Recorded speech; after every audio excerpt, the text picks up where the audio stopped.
So I think one of the overriding themes there is that, you know, we don't give a shit anymore. Or we give a shit differently. Well, there you go. We give a shit differently now. Did you push record?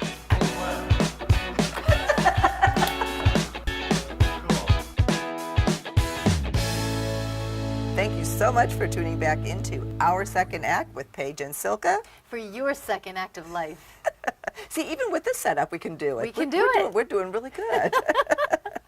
Paige, welcome back. You are still with us here in beautiful Southern California. Yes, I am, Silka, enjoying every moment of it. We're about to head back down to the beach. Yes, I can't wait for that. Exactly. So today, Paige, what we want to talk about is something a little bit more fun. And we were recently down at the Festival of Arts where, you know, as you know, our director, Rick, he exhibits there's his beautiful images. And he's a fabulous artist, even though he would claim he's not an artist. But he's been there for how many years going back? Like 10. So, and that's kind of what our topic is about today. You know, Rick's been there 10 years. He's getting better and better. And I ran across this article that said that as we age, you know, and especially now today we're talking about the population of artists, that you tend to do more profound work. And the article stated that that's even reflected in the, you know, in some of the better exhibits that are going on, you know, such as the Festival of Arts. Yeah. So I thought, well, gosh, let me run that by Paige. How does Because I'm an artist, my stick figure. She'll have a take on this as to, you know, why that is. Why do we get more profound, or why do artists get more profound as they age? Well, we can talk about artists, we can talk about any profession, but since we're talking about artists, I think as we age, you're forced to get connected to yourself whether you want to or not. Things happen in your life, the universe says, you know what, wake up, shake it off, you're not where you're supposed to be, you need to do this, you need to get connected to yourself. So the more connected you get inwardly, the more you put outwardly. So if you're an artist, think about it.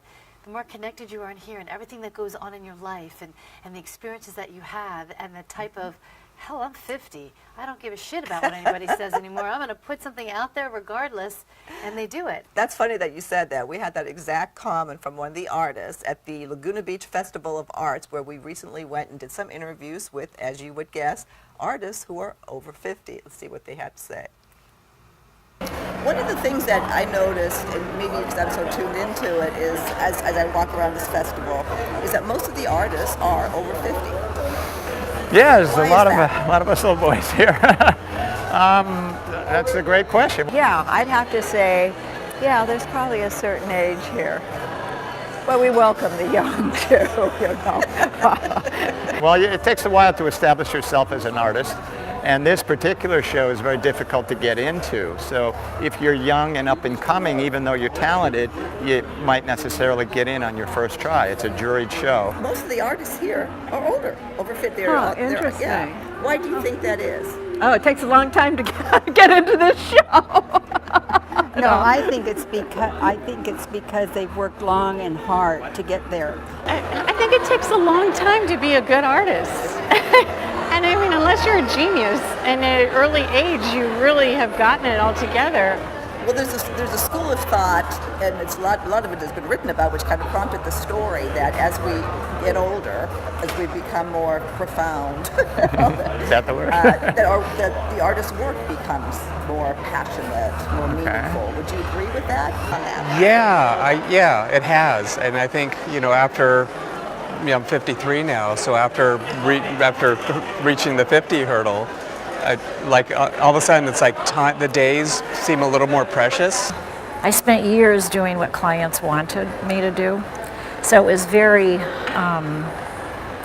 energizing for me to be able to get to this point where I could paint for myself for what I thought was right and what gave me pleasure. And not wasting time on things that doesn't matter anymore to me. It's easier to be more authentic, I think. What I really liked was the answer about doing this for yourself. For myself, right? Because now I don't give a shit. It doesn't matter if someone doesn't like this, then they don't have to buy it. You certainly are more comfortable if people don't like it. You know, you're more accepting of everyone's, or at least I am, I should say, of everyone's point of view. You know, whether they like it or not. I feel more freedom to express myself. Before, it wasn't that I was afraid, it was just that I kind of held myself back personally. And now that I'm the age that I am, I've had a pretty full life, and I feel that I can say and I know what I want to say, you know, in my art also. Yeah. Well, at this point in your life, what are you most proud of? What am I most proud of? Just that I'm able to do it. I think the fact that I'm making a better living financially than I was doing anything else in my life. Huh. Her. And my own sense of satisfaction that I'm creating something beautiful. Our partnership, you know, that we pulled this off. It's our 10th year. And so I'm really proud that we pulled this off, you know. It's like, yes, we did it. What am I most proud of? That I'm still able to produce on a regular basis, and I still have a demand for my work. Yeah. There are very few people that get to do something that they love and then actually be able to make a living at it. And that's what I feel very fortunate at. I would say I'm grateful more than proud. I'm grateful for all the opportunities I've had in my life and my wonderful family. I'm grateful for my talent. It's been a good life. I'm thankful for that. I would have to say that I'm still doing it, you know. I'm still painting. I still love what I do. I get up every day thinking something wonderful is going to happen today, and I know that I'm doing my passion. It takes discipline to do your passion, but I'm doing my passion. Fabulous. So, yeah. Thank you. Okay, you're welcome. You're welcome. So I think one of the overriding themes there is that, you know, we don't give a shit anymore. Or we give a shit differently. Well, there you go. We give a shit differently now. I know that when you do become more connected to your inner knowing and you switch careers, or you say, you know what, I want to take the career that I'm in a different way because this is what I want to do now, because this is what feeds me. Instead of pleasing everybody else, there's a different kind of shift that fulfills you from the inside, and that comes outside, and then more people are drawn to what you do, whatever career or passion that you go through. Yeah. So what do our viewers listening, what's a takeaway for them? It's time not to give a shit. Step into what you want to do and don't be afraid. Time's a wasting. Additionally, another big purpose of art is healing. We use art for healing every day. Whether you walk into a spa, look at the artwork that's on the wall. If you walk into a healing studio, look at the artwork that's on the wall. Or a yoga studio, look at the artwork that's on the wall.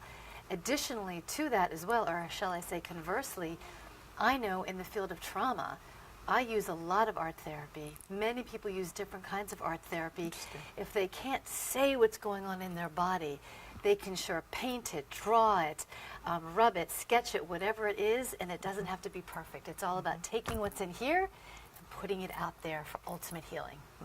Well, and what I love about the whole theme of art, and as we age, it's like a fine wine. We absolutely get better. This is one of those areas where it just gets better with age. Yeah, you know, and I have to share that when I finally left my corporate job, I knew that I wanted to take up abstract art. I am not an artist, but the first painting that I did, I had so much emotion come in as to all of the crap that I had to go through that, boy, when I was finished that abstract, I looked and I was like, wow, I got all of that emotion out.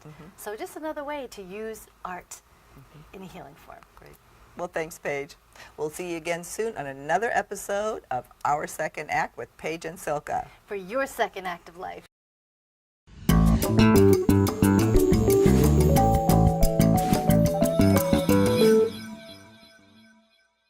Thanks so much for joining us today. For more videos about living your life to the fullest after 50, just click on the link right here next to me. And if you haven't already done so, please subscribe to our channel. Button's right over here. Thanks for joining us. See you next time.